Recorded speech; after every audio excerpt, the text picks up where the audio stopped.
En busca de Anima. Por Corrado Malanga. En mis investigaciones sobre la existencia de los alienígenas y su interferencia en los seres humanos he encontrado a menudo discursos acerca del alma. El alma es a lo que aspiran y quieren sustraer los alienígenas, pero que no todos los seres humanos la poseen. Las más importantes familias de la Tierra, cuyos miembros están privados de alma, con el fin de obtener un poco de alma de los alienígenas, respaldaron el proyecto y los alienígenas usan a los humanos con alma, y les proporcionan algunos de los distintos poderes del mundo para vivir, ambos, la vida eterna. Esto, que es tan fantástico e increíble, es lo que escribí en mi trabajo anterior, pero soy muy consciente del hecho de que las pocas líneas escritas solo me pueden clasificar como un loco alucinado. También tengo claro que estas declaraciones se puede utilizar contra mí, para prohibirme en toda la galaxia. La primera sensación es de pánico. Me gustaría comunicar cualquier dato que considero muy importante, pero no estoy seguro de que la comunicación pueda tener éxito, podría ser mañana prohibido como loco.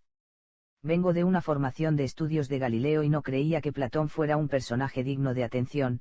Durante mis estudios, nunca había hablado en profundidad de él, así que me enteré de él después de más de 50 años. Lo descubrí por casualidad, porque la hipnosis regresiva sobre los abducidos por extraterrestres siempre va en una sola dirección, la existencia de algo que llamamos, por convención y conveniencia, el alma.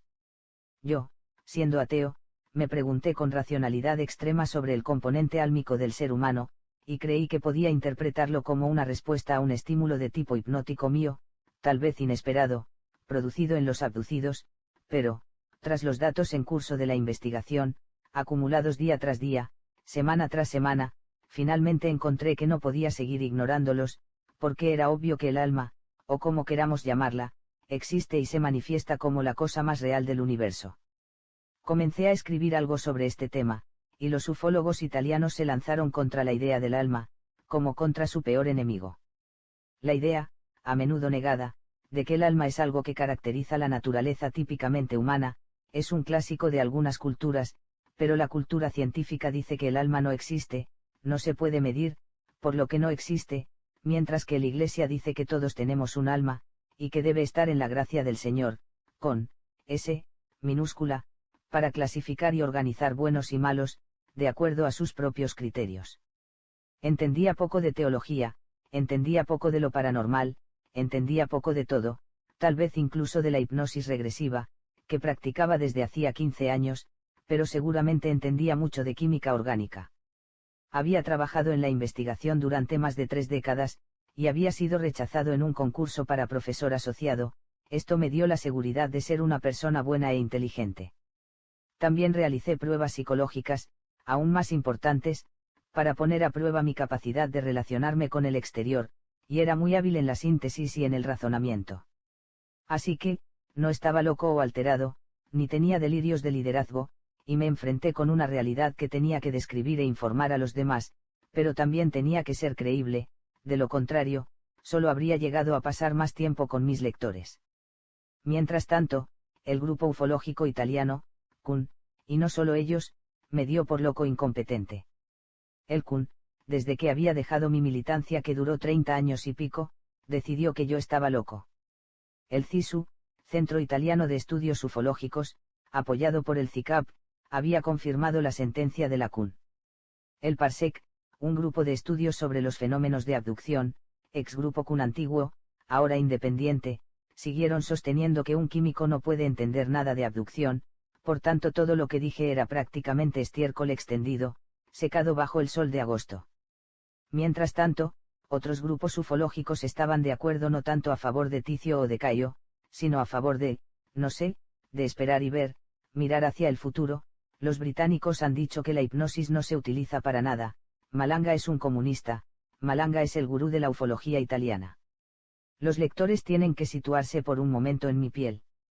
Me levanto una mañana y encuentro que, a través de Internet, dicen que soy el responsable de la crisis de mi familia, que mando gente al hospital, que tomo Prozac, y me pregunto quién puede decir estas porquerías. Entonces, me aparece siempre el mismo, los ufólogos italianos. Por supuesto, a los americanos no les importa lo que sucede en Italia, al igual que a los ufólogos británicos, franceses, italianos, y, curiosamente, y en contra de sus intereses, dicen que soy la causa de sus problemas. He denunciado la existencia de la interferencia alienígena en nuestro planeta, más que cualquier otro en Italia, y he examinado científicamente la prueba de su existencia durante décadas. He sido el único que ha realizado investigaciones sobre la película de Santilli, la autopsia de un extraterrestre, ¿se acuerdan?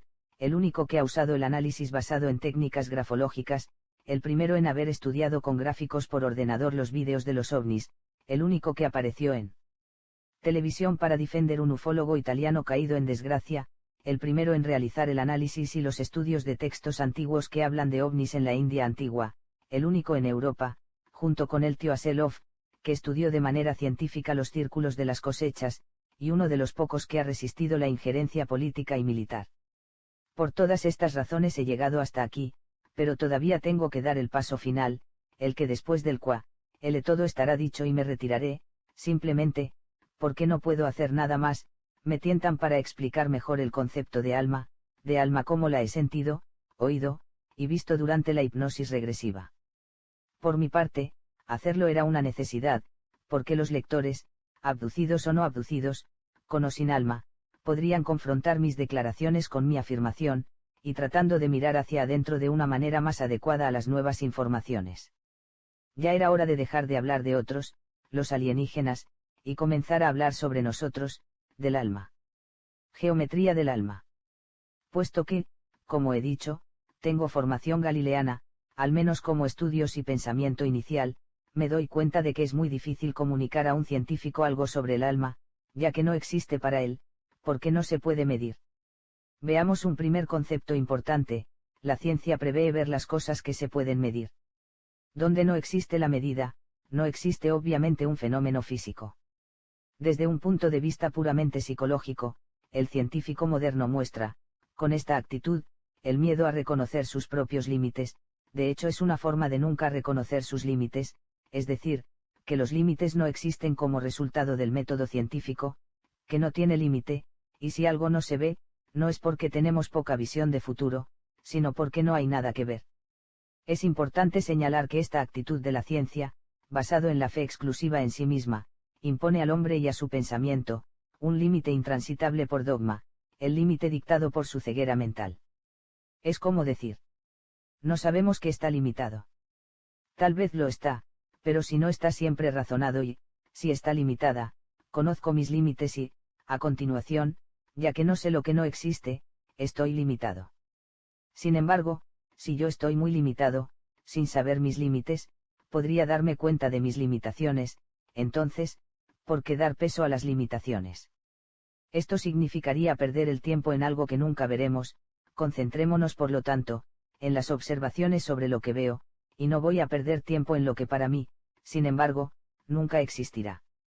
Así que el hombre acepta la presencia de sus limitaciones como algo imponderable e intransitable, pero esta aceptación es un aspecto negativo de la percepción humana. Intervenir, en la psique de la ciencia moderna, la disonancia cognitiva, que tiende a transformar la negatividad en positividad. En este caso, la limitación se convierte en un activo valioso para el creyente, que dice: afortunadamente, Dios en su gran sabiduría, se ha limitado, así que nadie puede hacerse daño haciendo cosas que lamentamos, como comer el fruto del árbol de la vida. Los ecologistas dirán, sin embargo, que es bueno que usted no sepa todas las leyes de la física, porque tiende a destruir al hombre mismo, sin saber cómo aprovechar las fuerzas de la naturaleza como se le ha dado. El hombre es también un hombre tecnológico, a menudo inmaduro y, mientras estudia, siempre termina haciendo explotar la bomba atómica en sus manos. Del joven iniciado que está a punto de tomar una ruta diferente se dirá: ¿qué quieres saber de la ciencia? ¿Cuántos de nuestra edad comprenden que no todos pueden hacer una carrera, sino solo los que tengan más méritos, donde, mérito, significa, iguales a nosotros? Por lo tanto, para seguir un principio importante de la psicología elemental según el que, si uno quiere entender a otros, debemos hablar su idioma, algunos estudiosos de fenómenos paranormales, en un intento de probar la existencia del alma también en el mundo científico, tratan de aplicar los métodos de la ciencia para el estudio de esta esencia, tratando de fotografiar o pesar, o hablar a través de técnicas espiritistas, con equipo de grabación con tecnología avanzada. No se dan cuenta, sin embargo, y caen en la trampa de ser científicos. El científico, de hecho, no admite sus limitaciones y, si decía que el alma no existe, no puede volver sobre sus pasos. Entonces, como hace el brazo secular de la Iglesia Católica con el dogma de la infalibilidad del Papa, no puede escuchar a los que divulgan el hecho de la existencia de algo que él dice que no existe. También se utiliza el método científico, sin saber que esto limita, ni siquiera entiende dónde está equivocado y, a menudo, con difíciles experimentos que no siempre conducen a nada. Antes de hacer comentarios, por lo tanto, debe ser restaurado al método científico, si todavía se puede llamar así.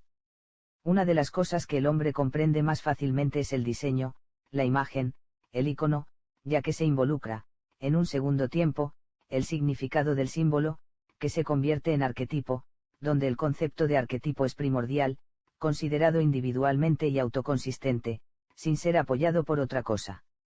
El arquetipo, del que hablamos a menudo, no puede ser expresado por el ser humano si no es en forma indirecta, y pronto veremos por qué, pero, a diferencia de la imagen, que se apoya en 3 dimensiones, el color y el sentido simbólico que proporciona el arquetipo es, en cambio, el primer productor de las características mencionadas arriba, y por encima de esto, existe solamente lo que lo produce, la voluntad.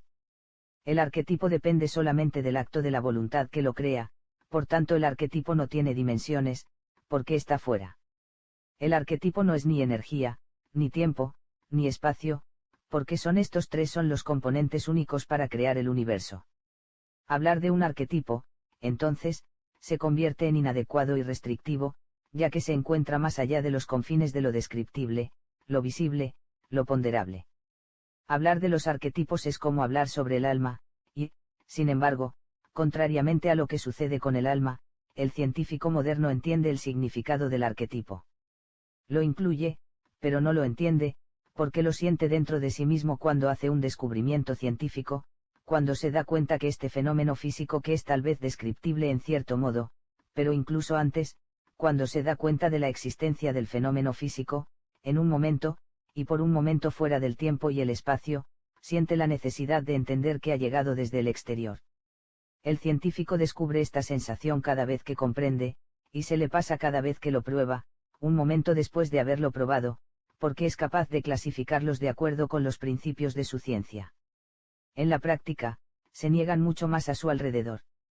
Niegan la presencia de una sensación, porque los sentimientos no se pueden medir y, si no se pueden medir, entonces no existen, entonces, su cerebro automáticamente moldea la idea de sentimiento. La idea de que la sensación se debe evitar, ya que resultó difícil de alcanzar, entran en contradicción con el comportamiento humano en cada momento de su existencia. El hombre sufre, ama, llora, lucha, se enoja y debe tratar un sinnúmero de emociones, ¿cómo ocultarlo? La ciencia responde simplemente relegando el papel de la sensación de tener algo que nombrar, y definir una distorsión de su verdadera esencia. Si el sentimiento no tiene espacio, ni tiempo, ni energía, le dará espacio, tiempo y energía. Algunos pueden hablar del enamoramiento, porque algunas estructuras del cerebro, a veces, son sometidas a ciertos estímulos, y segregan endorfinas como respuesta bioquímica, produciendo algunas sensaciones extrañas bajo el nombre de enamoramiento. Enamorarse, para la ciencia oficial, es como tener hambre. El enamoramiento se convierte en una necesidad del cuerpo, cuando en realidad es una necesidad del alma, pero como tal no puede ser reconocido, aunque incluso exista el alma. Entonces nació la idea de crear, teniendo siempre en mente las normas de comunicación descubiertas por Erickson, un modelo, comprensible pero ampliado respecto a lo existente, capaz de describir cualquier cosa que se llame alma, y aún antes, cualquier cosa que se llame arquetipo. De aquí parte la idea de formular la existencia de nuestro universo, no como expresión solo del espacio, tiempo y energía, sino añadiendo otro elemento, la conciencia. Porque nadie había visto nunca en el laboratorio la conciencia. Simple, porque el eje se encuentra en ella, más allá de nuestro sistema físico, siendo la conciencia de naturaleza física, y por lo tanto medible. En este contexto, se limita a la percepción. Por conciencia se entiende un eje de coordenadas que se encuentra colocado en el arquetipo, como el tiempo se compone de cronones, la conciencia se compone de arquetipos, todavía se sostiene que la conciencia se mide, y es definitivamente incorrecto. El tiempo, el espacio o la energía se miden, pero no la conciencia. De hecho, tiempo, espacio y energía son mutables y representan lo que he denominado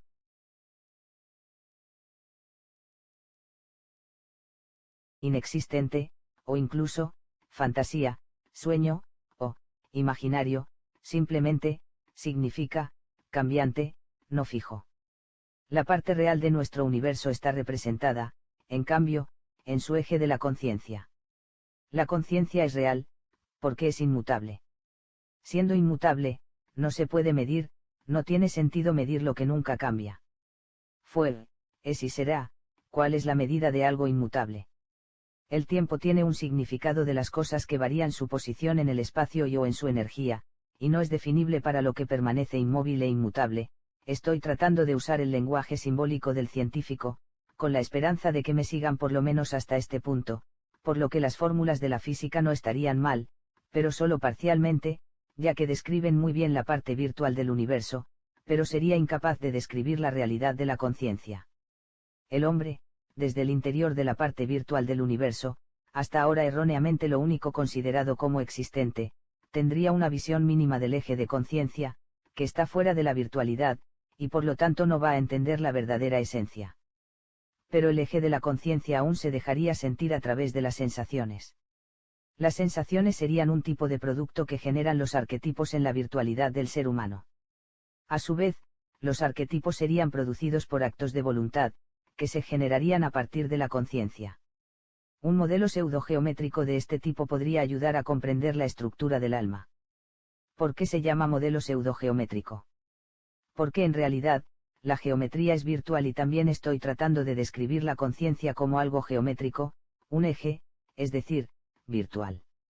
No podemos, en el interior de la virtualidad, describir la realidad de ninguna manera, ya que ésta no puede ser descrita, sino solo percibida. Se puede decir que estoy tratando de describir la realidad como si fuera virtual, no puedo, sin embargo, lo intentaré.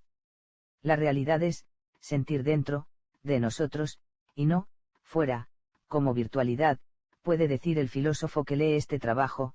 La expresión, sentir dentro, es equivalente a decir que, se siente, el mundo físico, con la única limitación de no ser capaz de medir. La física ya ha utilizado artificios para demostrar la existencia de un electrón, ya que no se puede ver, debido a la particular estructura de nuestro universo. De hecho, la existencia del electrón es aceptada en base a pruebas circunstanciales e indirectas. Voy a utilizar la misma estrategia para apoyar la idea del eje de la conciencia. El modelo propuesto articula el universo en 4 áreas, 3 virtuales, que son cambiantes, y una real, que es inmutable.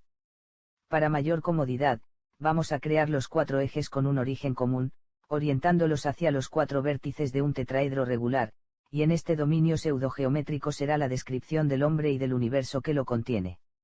Alma, espíritu, mente y cuerpo. El ser humano se define como la suma de 4 componentes, cuerpo, espíritu, mente y alma. Cada uno, a su vez, es descrito por solo 3 ejes de coordenadas. En particular, el cuerpo estaría formado por el espacio, tiempo y energía, pero no tiene conciencia. Se trataría, por tanto, de una cáscara vacía. La mente se forma de espacio, tiempo y conciencia, será por tanto la información consciente y coherente del ser. El espíritu se forma de tiempo, energía y conciencia, y sería algo que está ahí fuera, la ausencia del concepto de espacio, que actúa como pegamento entre la mente y el cuerpo.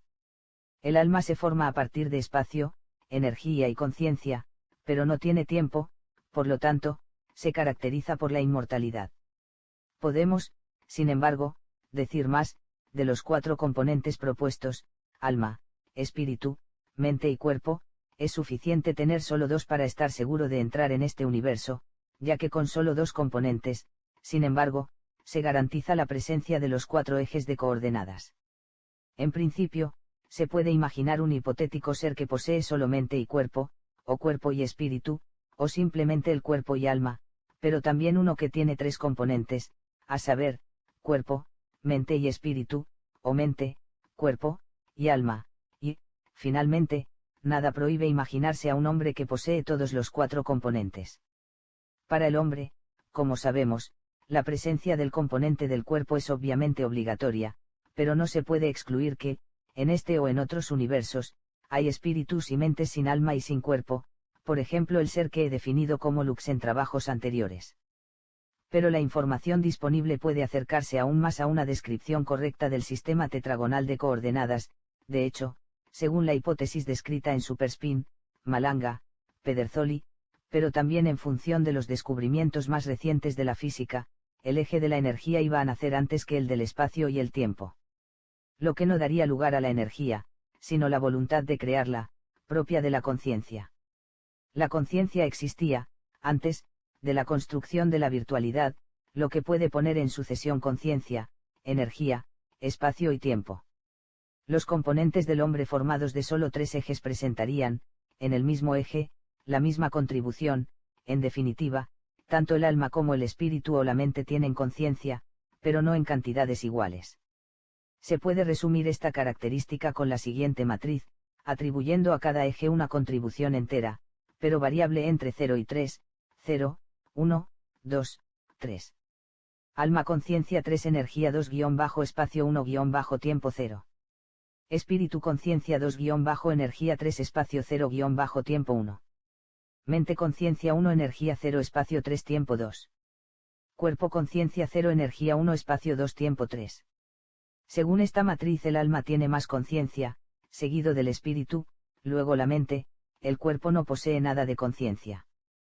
Por otro lado, el alma no tiene una contribución temporal y es la más longeva, seguida por el espíritu, la mente y el cuerpo que refleja la máxima medida del tiempo. Se ve fácilmente que la matriz tiene dos líneas diagonales que valen, respectivamente, 3 y 0. En otras palabras, estamos buscando a una matriz que describe un tetraedro en el que tres de sus lados son iguales a 0 y ortogonales entre sí, pero colocados en dos planos paralelos con respecto al observador que mira desde fuera del tetraedro. Esta sería la representación del hombre completo, en el que cada uno de los cuatro componentes están conectados con los otros tres.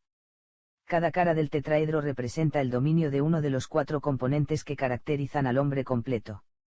Alma conciencia y espacio energía y espacio. Espíritu conciencia y energía y tiempo. Mente conciencia y tiempo espacio y tiempo.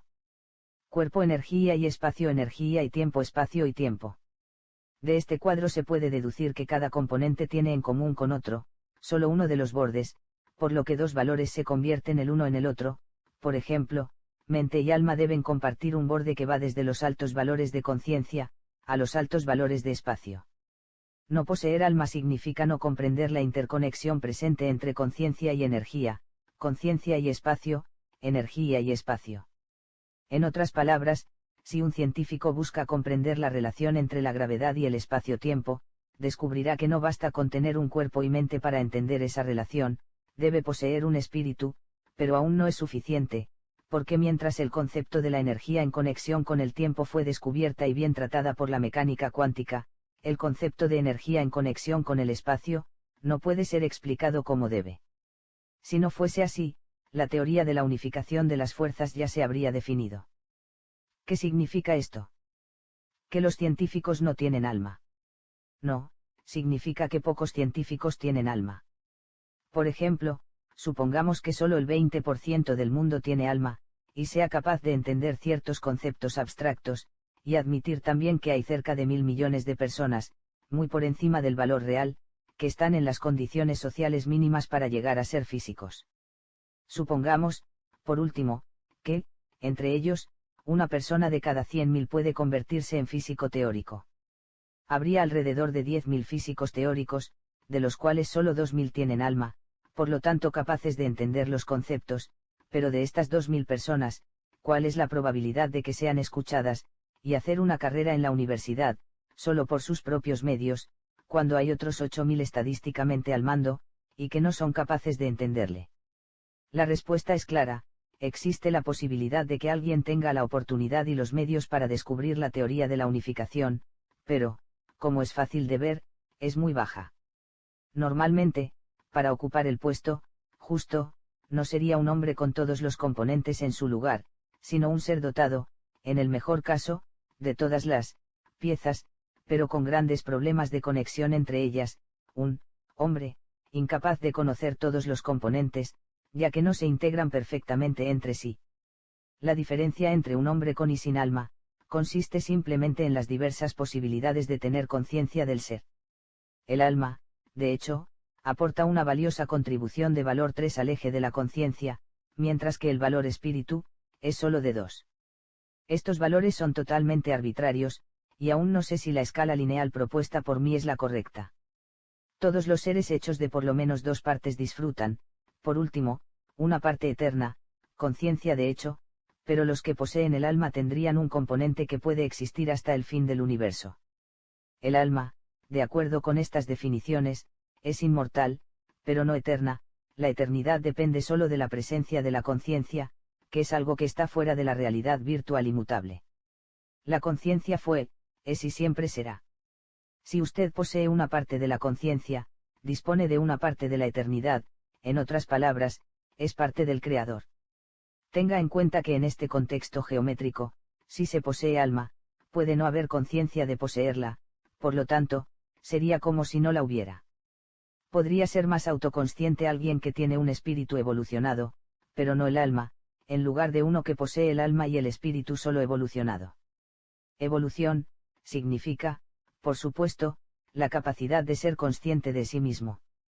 En cualquier caso, aquellos que poseen alma tendrían, en esencia, la capacidad de entender los conceptos que cualquier persona que no la posee, nunca podría entender. Si tiene alma, tiene la capacidad de entender porque tiene los recursos, y los requisitos, y dice que lo hace, o que lo quiere hacer. Si no tiene alma, no podrá entender nunca todo hasta el fondo. El hombre simétrico. El sistema de descripción geométrica de la persona humana tiene una característica interesante, de la que seguramente se perdió la mayor parte. El hombre está construido de manera ópticamente activa. ¿Qué significa? El concepto de actividad óptica está íntimamente ligada a la forma en que se construyó el universo. Los aminoácidos y los azúcares, por ejemplo, son compuestos biológicos muy importantes y ópticamente activos. Todo se basa en un concepto geométrico. Podrá, a primera vista, parecer extraño, pero el tetraedro representado encima tiene 2 formas, se podría decir, por haber cometido un pequeño error de dicción, pero no se superponen. De hecho, hay una imagen en el espejo de ese tetraedro que no es comparable a ella, y si 2 cifras no son geométricamente superponibles, son matemáticamente cosas diferentes, como la imagen de abajo. Este fenómeno, bien conocido en química orgánica, se denomina fenómeno de actividad óptica. De hecho, la luz que incide sobre una molécula con una estructura sin planos de simetría, como un tetraedro, así como una molécula de cloro, bromo, de fluorometano, se desvía. El fenómeno se hace visible cuando se utiliza luz polarizada elípticamente. Una de las 2 moléculas de imagen espejo rota el plano de luz polarizada a la derecha y a la izquierda, ambos del mismo ángulo. Si hay 2 diferentes moléculas de cloro, bromo, fluorometano, es posible que también haya 2 tipos de hombre, una imagen especular de la otra. Esto es porque el hombre se compone de 4 componentes, no de 3 o 2. 4 que no se solapan y no se extiende al mismo nivel, que inevitablemente producen la ausencia de un plano de simetría, o, más correctamente, un centro de inversión. El hombre, de hecho, es ópticamente activo en todas sus manifestaciones, porque está hecho de moléculas ópticamente activas. La actividad óptica es típica de las moléculas, y también del núcleo de los átomos, del espacio y del tiempo. En otras palabras, el concepto de asimetría, no simetría, sino, la ausencia de cualquier elemento de simetría, es decir, la ausencia de un plano de simetría, impregna todo el universo. Así que, para la conclusión de que, al parecer, de nuestra parte del universo, ya sea la derecha o la izquierda del espejo que no sabemos, el hombre es disimétrico. El concepto de imagen en el espejo aparece varias veces en algunos textos sagrados, como el Antiguo Testamento o el Sefer Yetzirah. El primero de ellos dice claramente que el Creador hizo al hombre a su imagen y semejanza, y en el segundo se afirma que Dios la estampó en el hombre creado con los moldes, y la forma es, por supuesto, la imagen especular del molde, llamado en hebreo autiut. ¿Qué valor se puede dar, sin embargo, en este contexto, a los antiguos textos sagrados que empiezan a tener muy poco valor y cuya lectura se hace, sin embargo, en interés esotérico. Está claro que el concepto de imagen en el espejo es un símbolo y, que a continuación produce un arquetipo. ¿Por qué creer a los que, hace unos pocos miles de años, escribieron algo que, hoy en día, parece plausible y científico?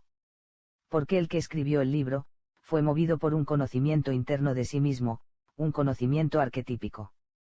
En otras palabras, él no sabía lo que estaba escribiendo, pero sabía que lo que estaba escrito era correcto, si se interpretaba correctamente.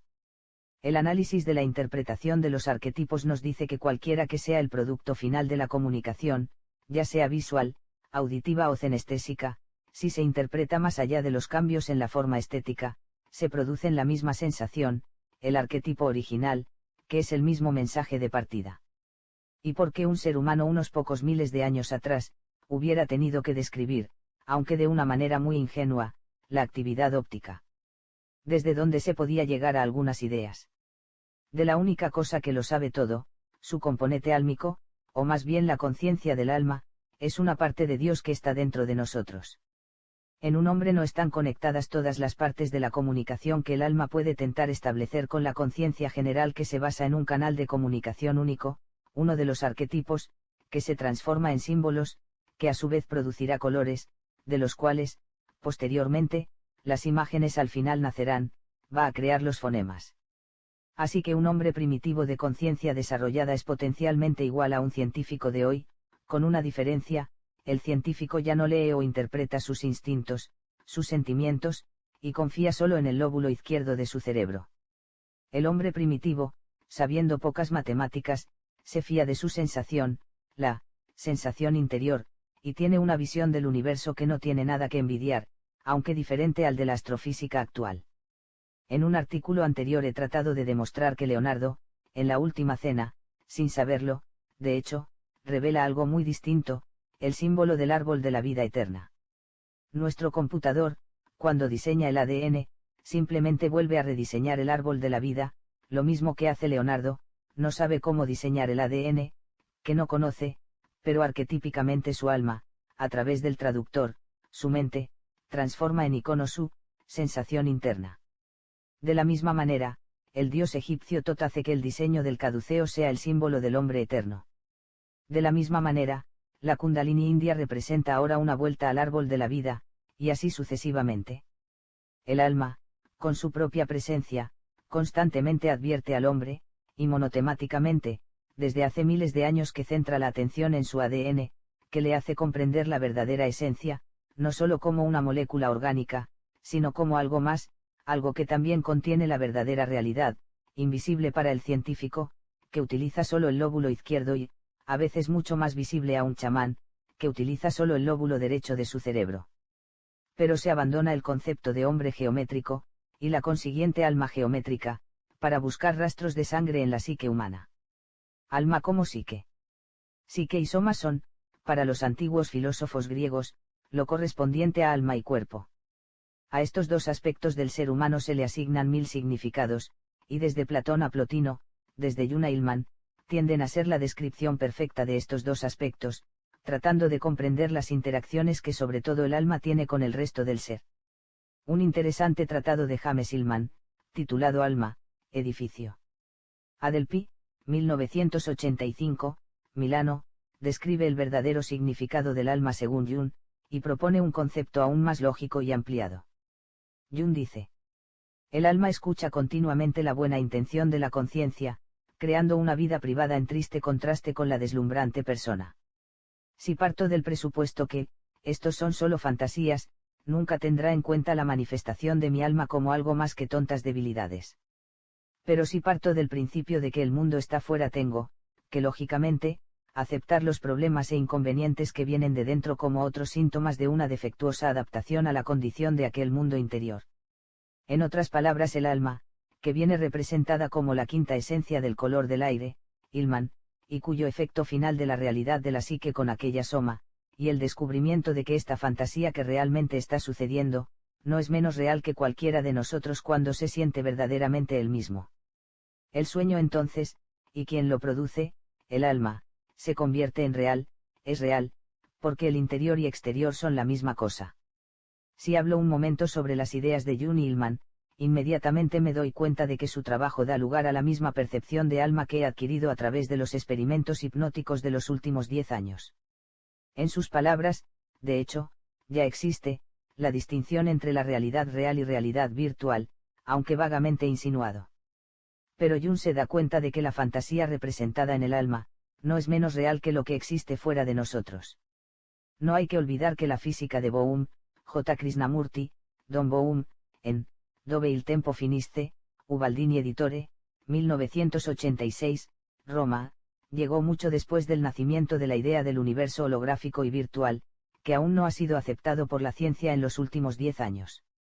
He creado el método Simbad, que pone el alma en medio de una pantalla en donde la virtualidad interna se convierte, momento a momento, igual y comparable a la virtualidad externa interaccionando con él, y también fuera de nosotros. Dentro, crea la habitación a partir de la conferencia, y fuera interactúa con la virtualidad del militar y del alienígena, modificando y relacionándose con el alma misma. El alma crea imágenes y su componente conciencial, la única aparentemente de la realidad real e inmutable, crea y modifica la virtualidad del dominio espacio-tiempo-energía. El alma crea un dominio espacio-tiempo-energía virtual, que da forma y vida, y golpea y hace realidad todo lo que sucede. Esto le llevará fácilmente a los datos proporcionados por la virtualidad externa a nosotros, se codifican y se convierten en la virtualidad interna, para poder reproyectar al exterior modificado. Pero pasemos a Jung. El instinto reflexivo significa inclinarse hacia atrás, el hecho de que la reflexión que lleva el estímulo hasta que se somete a la interferencia de la carga instintiva reflexión y volverse hacia el interior, donde el resultado es la formación de una serie de contenidos a estado derivada, en lo que podremos llamar reflexión o deliberación. A través del instinto reflexivo, el estímulo es más o menos completamente transformado en un contenido psíquico, que se convierte en una experiencia. Pero volver atrás es mirar hacia adentro, de espaldas al mundo y sus estímulos para dedicar la atención a las imágenes internas. Tenga en cuenta que el arquetipo es la imagen espejo del alma. La autoimagen del alma en el espejo. El alma es como el aire, invisible para los demás, aunque se refleja en sí misma.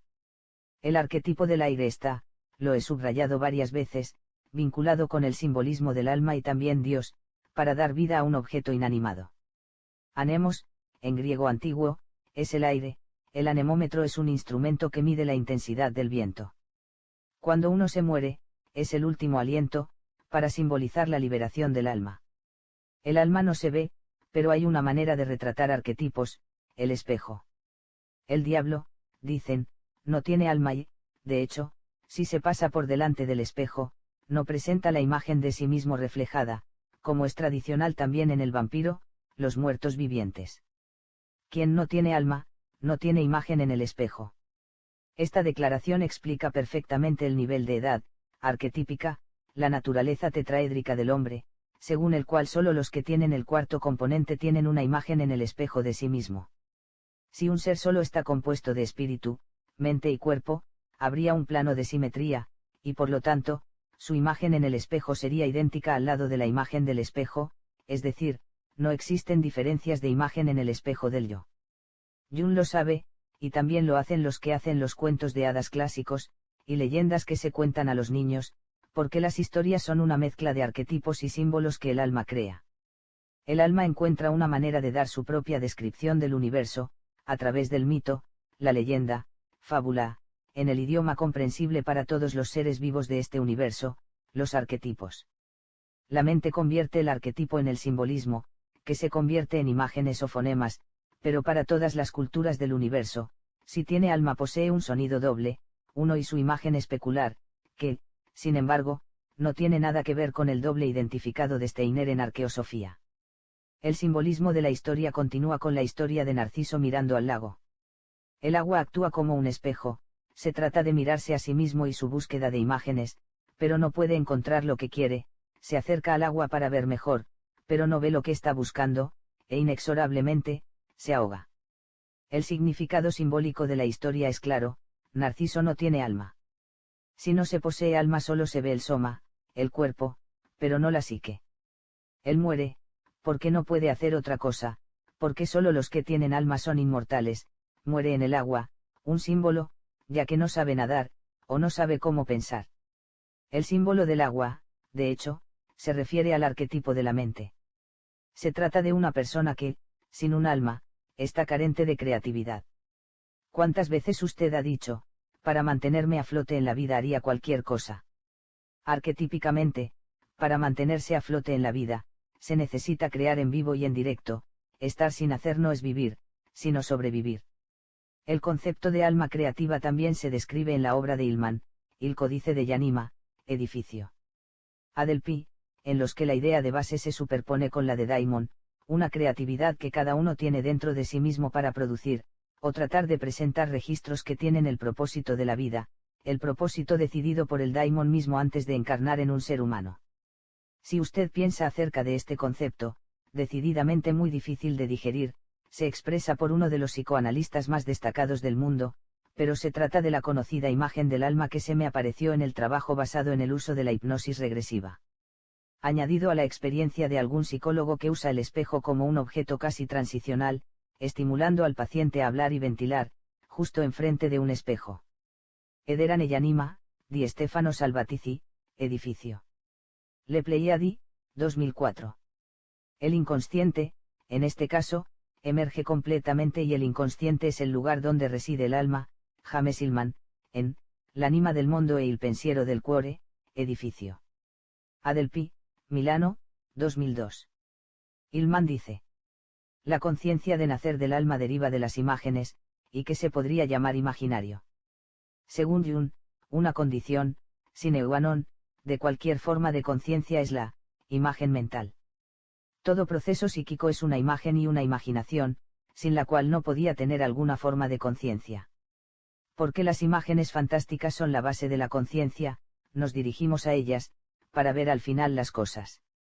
Debemos concienciarnos del significado de los patrones de la fantasía, y reconocer en todas partes, y no solo en un mundo de fantasía, separado y distinto de la realidad.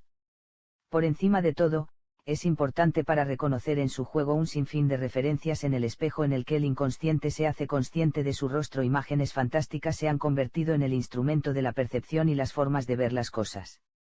En el método Simbad, a través del simbolismo fantástico, se reconstruye la realidad de la cosa. Reconocer la fantasía, quiere decir aceptar el hecho de que no son fantasía, sino una realidad por derecho propio. El alma se puede perder. No es nada seguro que un hombre deba por fuerza tener alma. El alma es como el espíritu, esperamos que descienda sobre nosotros y permanezca allí por siempre, dicen los católicos haciendo clara referencia al hecho de que no todo el mundo lo posee. El concepto del espíritu no debe, sin embargo, confundirse con el del alma. Las religiones tienen a menudo una confusión entre el alma y el espíritu, pero tal vez ahora podamos arrojar luz sobre estos dos conceptos.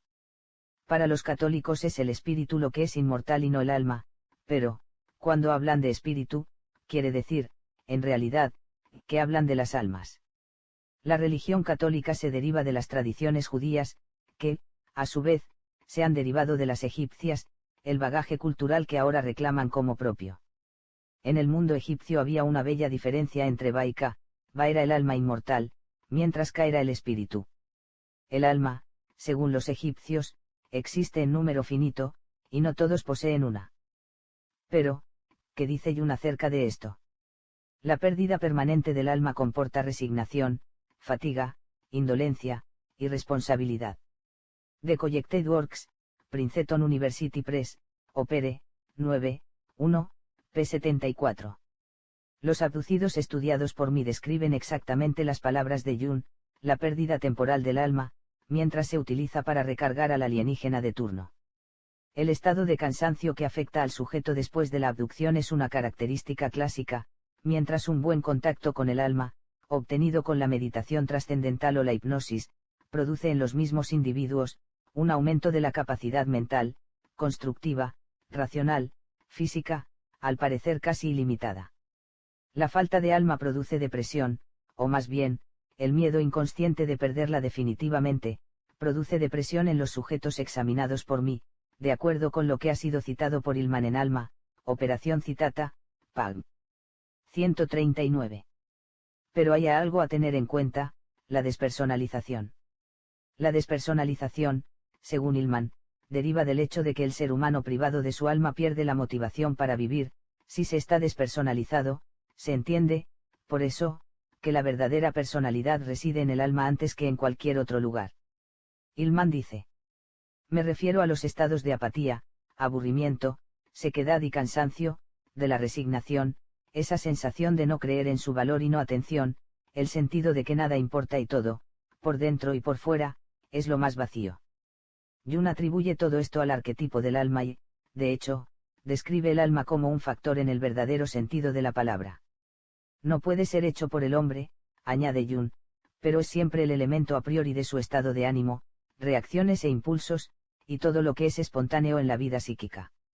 Es algo que tiene que vivir su propia vida y que es una vida que está detrás de la conciencia y que nunca puede ser integrada con esta, pero de la que, más bien, la conciencia emerge. Perder el alma quiere decir perder el contacto con Dios. Esta es otra frase que escribe Jung, hablando del inconsciente, es una frase que hace que te des cuenta de cómo el alma tiene una necesidad, que se encuentra en algún lugar del hombre, así como la mente está conectada con el cerebro y colocada allí, el alma está conectada con el corazón humano y se coloca allí.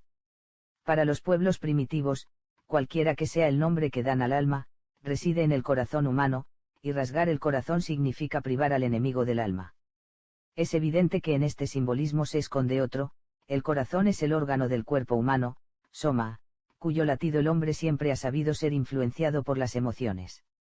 Las emociones son una prerrogativa del alma, esa, para Jung, es la personificación de la emoción, y debo decir que para mí es lo mismo. El alma, en la hipnosis, muestra los sentimientos llevados al límite, de modo incontenible. Tener alma es sentir el universo fuera del sentido habitual mediado por el lóbulo izquierdo del cerebro, que es racional. Sentir con el lóbulo derecho, el del alma, es diferente, se considera, de hecho, y no perciben, al igual que uno de nuestros sentidos comunes, sentir por dentro y no sentir fuera. La percepción exterior es el producto de nuestros sentidos, que miden lo que ocurre fuera de la barrera del soma. Sentir por dentro es igual a escuchar el mensaje del alma mundial, de todas aquellas almas que conforman la singularidad del alma. En otras palabras, sentir con el lóbulo derecho, significa escuchar la voz del universo en su totalidad viviente. En consecuencia, el componente álmico no se encuentra realmente en el corazón, ni tampoco en el cerebro, reino indiscutible de la mente, sino en el inconsciente. El inconsciente es el lugar donde el alma, entendida como super-yo, actúa y vive. El inconsciente es el hogar de los arquetipos, y el alma es el arquetipo de Dios, como dice Jung, según el cual, el alma es lo que de nosotros, más se cerca de Dios, aunque no es Dios. Esta afirmación, una vez más me sorprende, porque se superpone a la perfección de las ideas que he hecho poniendo al alma en hipnosis. El alma, cuando habla de sí misma en hipnosis, lo hace arquetípicamente y se describe a sí misma como una parte de la luz primordial, algo que apenas podemos imaginar, ya que es el arquetipo de la salida, la 22ª carta del tarot egipcio de Tot, el loco, la creación, la ausencia de la regla antes de la creación misma, por lo que no me lo imagino, sino es a expensas de aproximaciones pesadas. Sabemos, sin embargo, que el alma del hombre tetraédrico está compuesta de la conciencia, espacio y energía.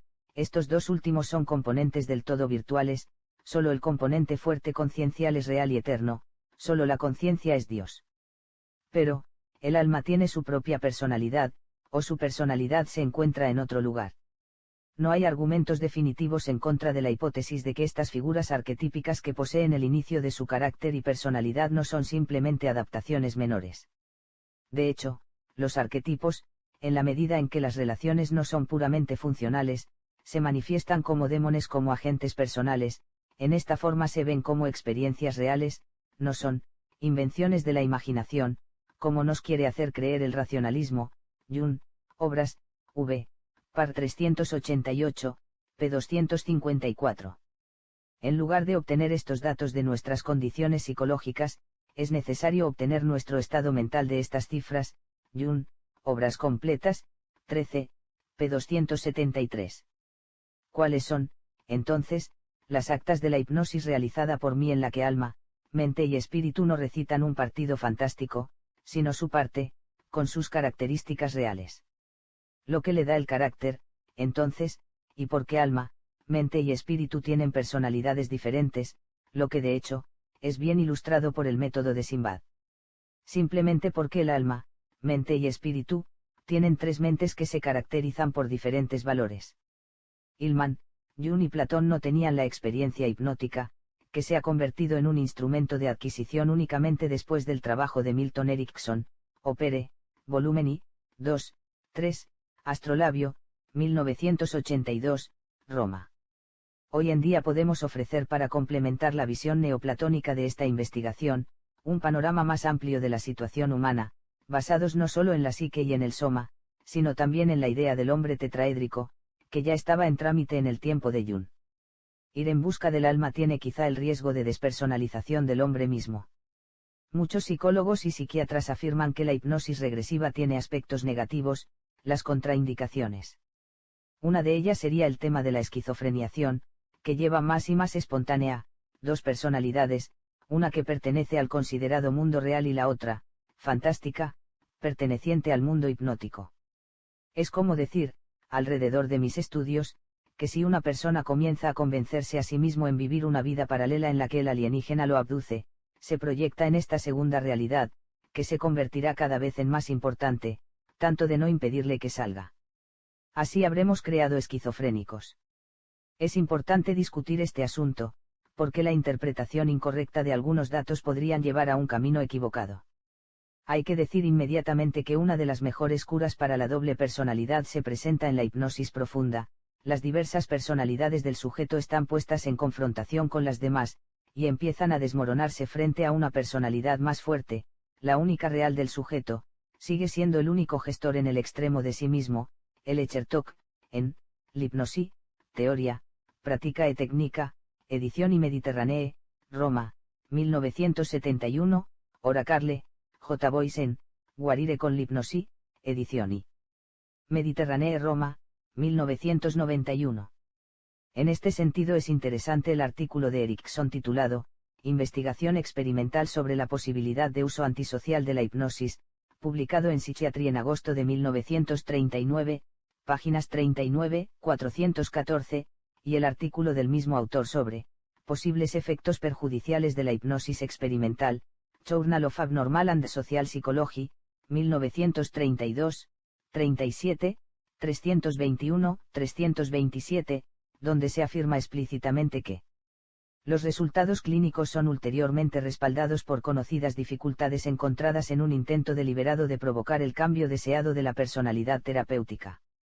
Por lo tanto, parece cuestionable conseguir cambios acentuados con la hipnosis experimental. Pero no basta, lo que sucede en las sesiones del experimento de hipnosis realizada por mí es que el sujeto lleva a la entrevista bajo hipnosis a su propia alma, a su espíritu y a su mente. Cuando se de la hipnosis, definitivamente ha aumentado la conciencia de su ser. Él sabe mucho mejor quién es, sabe que tiene un alma y aprende a reconocer las señales. Vive mejor, es consciente de ser más fuerte, ve el universo de otra manera, más en términos de sustancia que de tener. En otras palabras, más cerca de la realización de lo que el daimon de Hillman quiere lograr, el propio ser. Lo que haces en la hipnosis es lo que los psiquiatras no quieren, que es esquizofrenizar al sujeto por un momento y separa las cuatro partes diferenciales, tres de las cuales, alma, mente y espíritu, son los seres que sienten, cada uno con su propia conciencia, el cuerpo, sin embargo, no la tiene. Estas tres cosas están mirando, escuchando, como nunca antes han escuchado, usted lo acepta y comienzan a trabajar juntos, creando algo que es muy cercano al concepto del hombre tetraédrico. Al final de la sesión hipnótica, al sujeto se le dice que se siente en todas sus partes, y esto no ocurre rápidamente, sino muy deliberadamente. Así que a través de la separación, se ha creado una mayor conciencia en cada una de las diferentes partes, y el todo, en realidad se ha creado la unidad. No hay otra manera de conocer el alma y el cuerpo, y viceversa, que separando las dos partes para que puedan verse entre sí, y esto es imposible si las dos partes están inseparablemente unidas. Lo que pasa es que la separación de las dos partes, hace que cada una tome conciencia de la existencia y características de la otra y, una vez reunidas en un todo coherente, pueden reconocerse en su propio ser. El psiquiatra, cometiendo un macroscópico error, no tiende a curar la mente, sino el mal funcionamiento solo del cerebro, que es la interfaz entre la conciencia y el soma.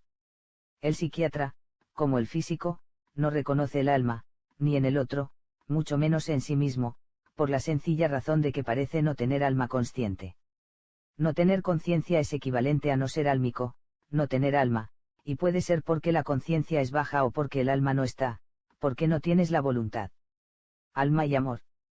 En los tratados de psicoanálisis se habla de alma y psique como los dos únicos componentes del hombre y Jung, por lo tanto, tiene la necesidad de colocar forzosamente la cosa del alma o en este o en aquel cuerpo, mientras, como he dicho, los componentes son 4, además de psique y soma, también hay espíritu y mente. De hecho, basta leer el trabajo de Eros en el alma para encontrar algo sorprendente.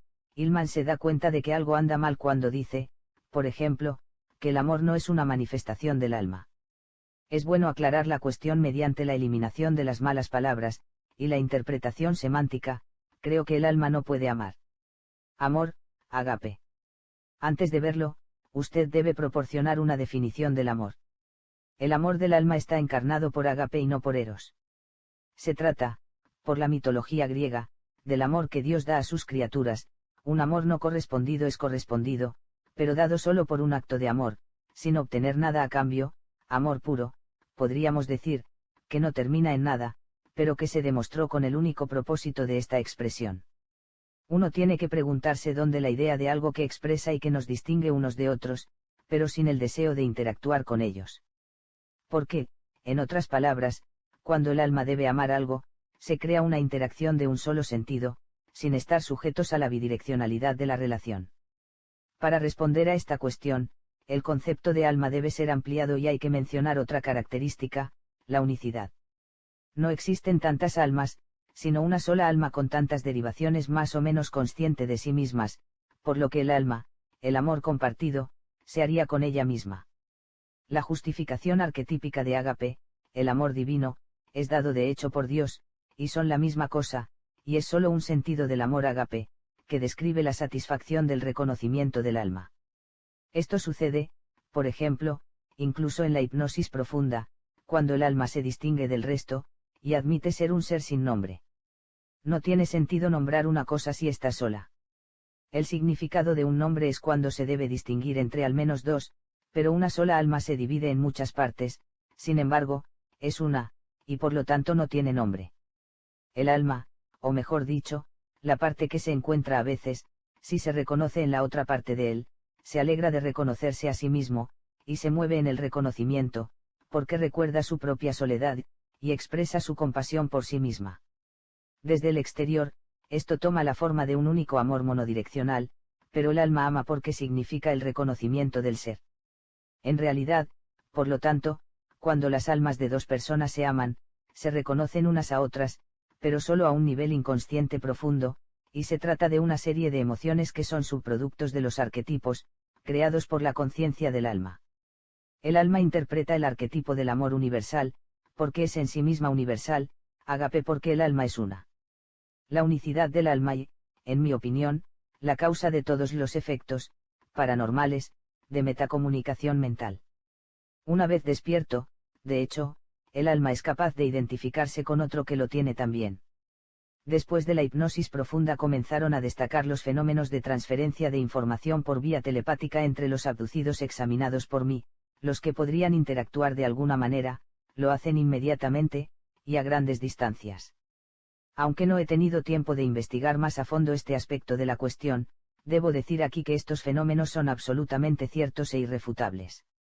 Creo que esto se debe a que las subunidades de almas que habitan en el abducido, han presentado un canal de comunicación, todos están en contacto unos con otros, aunque de una manera más o menos consciente. Veremos en breve que Jung y Hillman, sin embargo, incurren en la confusión cuando se trata de abordar el problema de la unicidad del alma, y se pierden en la identificación de dos partes anímicas, una masculina y otra femenina, que se discutirá pronto. Amor, Eros. Eros, entonces, ¿dónde se puede colocar? Para Jung, se mantiene a disposición solo el soma, y ahí es donde pone a Eros, la atracción entre dos almas es ágape, y entre dos cuerpos es Eros. Si todavía tomamos en consideración el modelo tetraédrico del hombre, se deduce que el cuerpo no tiene conciencia, es una cáscara vacía, algo separado, pero privado de conciencia. La característica de estar privado de conciencia implica que el cuerpo no reconoce esto, no reconoce ningún otro, pero no reconoce ni las medidas adoptadas, ya que, como un inconsciente, no aprende de la ejecución de dicho acto. De ello se deduce que los mismos hechos podrían repetirse interminablemente sin saber por qué, pero no puede oponerse al gesto ritual, porque no hay voluntad. El acto de voluntad se encuentra en el eje de la conciencia, y es allí donde el Creador ha decidido crear la virtualidad del universo, exactamente del mismo modo que decidimos tomar un vaso de agua. Quien no tiene conciencia, no puede querer o entender, y porque usted desea algo, el deseo se expresa en un acto consciente de la voluntad.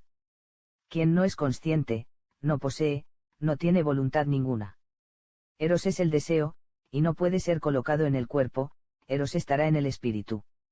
Una característica distintiva entre Eros y Ágape es su espacialidad.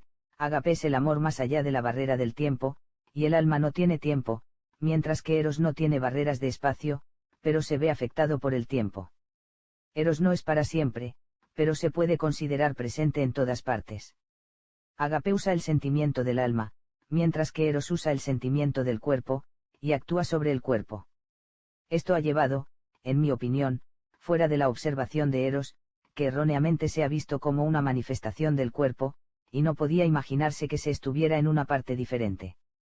Eros se manifiesta en el cuerpo, pero, no siendo del cuerpo, se expresa también en el espíritu. A menudo, la estimulación erótica, de hecho, nace solo de una característica particular del cuerpo, también por gestos simples, para enfatizar que el cuerpo es solo un lugar donde Eros tiende a manifestarse. El gesto es la hija del simbolismo arquetípico, producido por la conciencia del espíritu. Una mala relación corporal no sería, erótica, sino, gráfica, sirviendo la imagen de la postura para alimentar el contenido. Animus, ánima. Mucha confusión se puede hacer si tenemos en cuenta las definiciones que tanto Jung como Neumann, en Neumann, la Grande Madre, Fenomenologia delle Configurazioni Femminili dell'Inconscio, Astrolabio, Roma, 1981, han dado del alma femenina y masculina. Se habla, de hecho, más exactamente, de una parte masculino y de otra femenina presente en el alma. Se dice también que el hombre tiene ánima y la mujer tiene animus para compensar, y que el ánima es una, pero animus hay muchas. La pesadilla de la mujer consiste en un ejército de demonios masculinos, la pesadilla del hombre es una mujer vampiro, Jung, Opere, 7, Pac 221. En este sentido, Hillman, en sintonía con Binswanger, creen que se pueden describir estas diferentes propiedades del animus y el ánima para comparar la sexualidad masculina y femenina, porque, dice, el huevo es uno solo, mientras que los espermatozoides son muchos. Ora Binswanger, in Positive Aspect of the Animus, Spring, 1963, 82, 101. La mujer es más decididamente monógama que el hombre en las relaciones, pero estas actitudes serían compensadas en el inconsciente, en posiciones contrasensuales. En otras palabras, Jung dice que en cada hombre y cada mujer hay una parte del sexo opuesto, las dos partes se identificaron con el ánima y el animus, pero estas dos entidades no tienen nada que ver con el alma. Una vez más, Jung está obligado a colocar en el ánima inconsciente humana, donde se alberga el alma, pero si lees entre líneas y resulta que el animus y el ánima acaban siendo las características de una psique masculina y de una femenina, mientras que lo que hasta ahora he dicho de la psique, es que el alma, es una sola y totalmente asexuada. Animus y ánima, en mi opinión, se colocan en la mente de las personas que sufren de los efectos de Eros por un lado, y por el otro, de Ágape, es decir, espíritu y alma. Animus y ánima inducen al cuerpo a manifestarse de forma masculina o femenina para el objeto fuera del cuerpo. Un cuerpo puede ser masculino, pero puede que no se sienta masculino. El sentirse masculino es una cosa que no puede depender del contenedor sin voluntad o conciencia de sí mismo, es la mente la que decide cómo debe comportarse el cuerpo. La mente puede decidir que el cuerpo de un niño, a veces, se comporta como si fuera una mujer, o viceversa, porque el contenido del animus y ánima están bien establecidos, el sexo es decidido por la naturaleza, pero la sexualidad es del dominio de la mente. El término sexualidad significa toda una serie de comportamientos y formas de pensar acerca de los legados de los hombres y las mujeres, eran dos visiones posibles del universo que la mente tiene disponible, y que trata de poner en práctica, para manejar y entender el universo en el que está inmersa. Desde este punto de vista, se puede determinar el sexo sin poseer un cuerpo, disponiendo solo de alma, mente y espíritu, o incluso simplemente de mente y espíritu.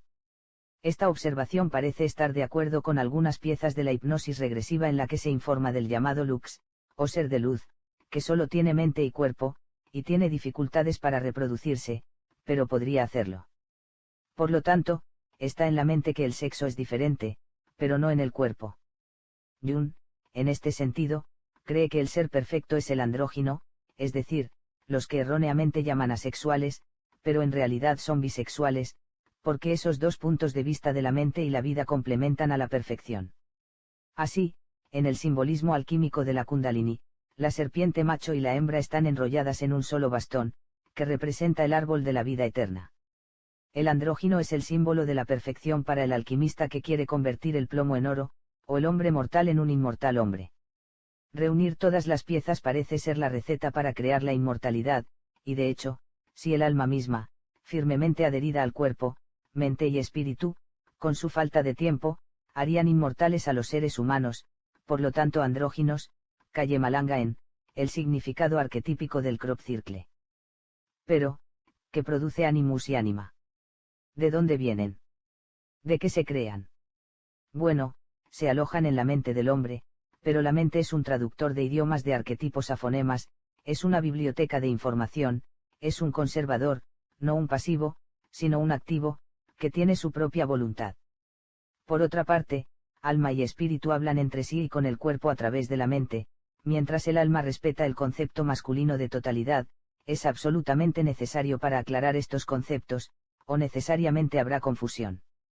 Pero, entonces, el alma es una o varias, y el espíritu, está solo o en compañía. Animus y ánima no son otra cosa, en mi opinión, que las proyecciones, o, más bien, manifestaciones, del alma y del espíritu en la mente del hombre.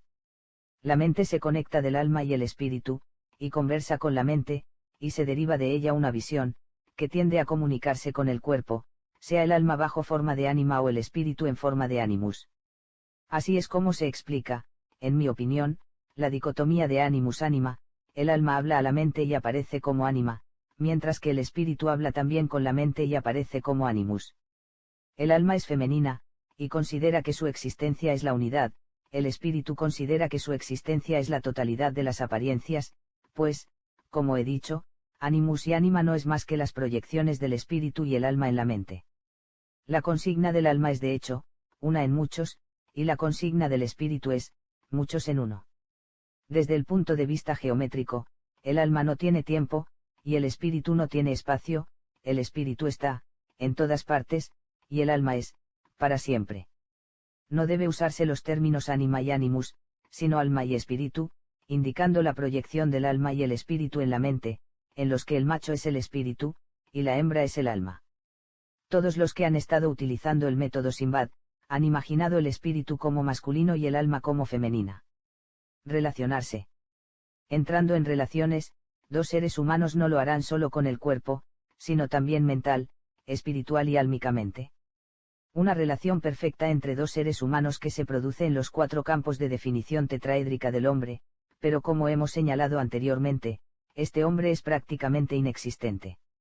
El hombre actual ha perdido una gran cantidad de conexiones internas entre sus diversos componentes, y todavía está formado por cuatro componentes, ópticamente activos, quiral, una vez más con la aparición de una forma tetraédrica, arquetipos y símbolos que se encuentran descritos en la Cábala, o incluso en Merkaba, como seres humanos tetraédricos, cada vértice está conectado con los otros tres, en el hombre actual solo el vértice de la mente estará unido al cuerpo, espíritu y alma, no. Tendremos pues una unión directa entre espíritu, alma y cuerpo, luego para hablar, tendremos inevitablemente que recurrir al intérprete representado por la mente. En la mente, los arquetipos se transforman en símbolos y, a continuación, por último, en movimientos del cuerpo. El hombre actual tiene muchos de los vínculos necesarios para una mejor comprensión de sí mismo, y sería esta misma falta de conciencia la que hace posible que el alienígena parasite al abducido. Así que las relaciones no serán fáciles dentro de cada ser humano que tiene estos 4 componentes, de hecho, como están las cosas, sería imposible, y no puede ser tan fácil relacionarse con los demás. Supongamos que 2 seres humanos pueden entrar en relación real entre ellos, los 4 componentes de uno reconocerían los componentes correspondientes de los demás. En los informes que consideramos, normal, que es incompleto, falso, puede entrar en una relación solo el cuerpo y la mente, o mente y el espíritu, e incluso la mente y el alma. El resultado es una relación que es principalmente física o espiritual o álmica. Si, empero, todos los informes se activan al mismo tiempo, entonces usted puede obtener una buena fusión de intenciones. En cuanto a los supuestos del superspin, Malanga, Pederzoli, espacio, tiempo, energía y conciencia, girar todos a la misma velocidad angular, esto sería una fusión total de las rotaciones, por lo que ya no existe solo un par de seres humanos, sino una unidad total. El cambio de la conciencia puede ocurrir en una de las 2 personas, también podrían entrar en sus vidas, no para interactuar entre sí como antes, porque solo uno de los socios que ha evolucionado por cambiar la rotación de algunos de sus componentes, tiempo, espacio, energía, conciencia, y fuera de la resonancia que comparte con la pareja. Esto es lo que sucede a menudo cuando un abducido, la parte superior completamente inconsciente de sí misma, se enfrenta al viaje hipnótico, y viene completamente renovada. Su pareja ya no reconoce en el abducido la persona de partida, así como el abducido, cuya autoconciencia se ha realizado mucho más rápido que el otro, ya no reconoce a la persona como un socio con quien había establecido una relación, tiene, por tanto, la tendencia a desprenderse de la pareja. Esto hizo que el otro sea necesario y también se encuentren, resulta que su pareja comprendió que la otra persona, no es realmente consciente de quién era, y libre de intimidación alienígena, un ser querido hombre, a veces sumisa, y no una mujer que ha descubierto que realmente es. La aceptación del cambio es difícil de cultivar para la pareja, y ésta afirma que el crecimiento se produce con el dolor del abandono, o el conocimiento de estar mejor que antes.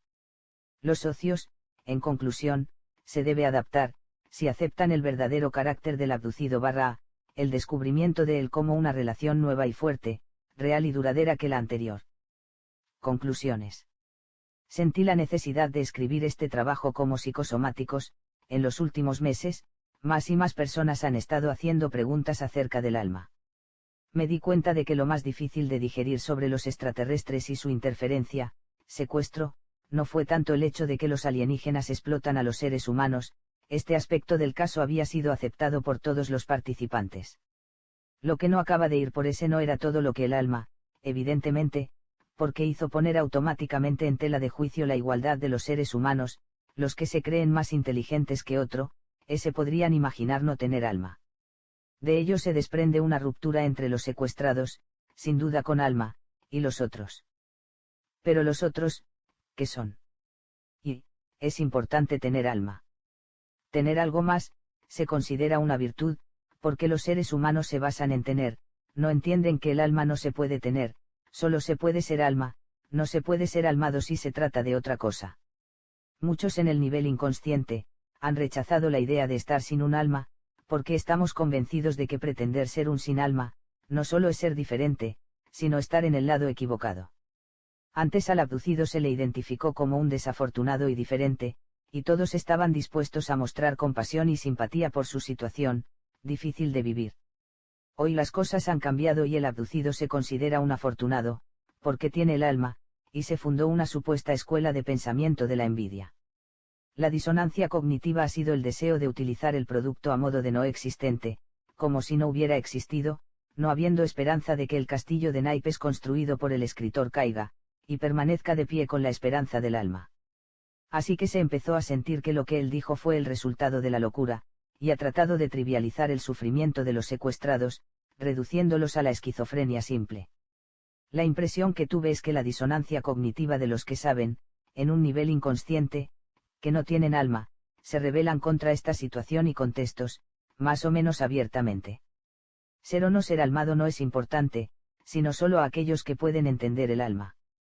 Otros, de hecho, carecen de los requisitos previos para entender, carece de una fuerte conciencia, que, en la mayoría de los casos, es, o parece marcar la diferencia.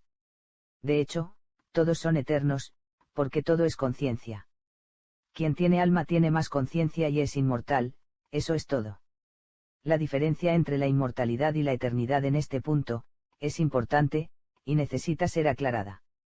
La conciencia es la parte de Dios que llevamos, y es la realidad verdadera e inmutable en su eternidad. El alma es inmortal, pero con el tiempo, el universo terminará también, solo su conciencia, como la del espíritu y la mente, se guardará y seguirá siendo. También un componente de los alienígenas es eterno, pero, en la actualidad, al no tener alma, son como los seres humanos que quieren tener, y no saben que lo importante es ser o llegar a ser. En otras palabras, son totalmente inconscientes, de ahí que acabamos de llamarlos estúpidos.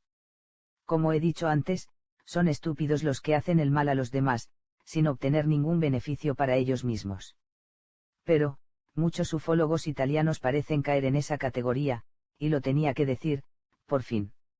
Lo único bueno que la persona puede hacer es tratar al alma como una persona autónoma y hacer preguntas personales. Y me refiero a esto como una técnica adecuada. El arte es simplemente que nos deje su propio interlocutor invisible. Debemos cultivar el arte de la conversación con nosotros mismos, en la situación creada por un estado afectivo. Jung ya había inventado el método Simbad.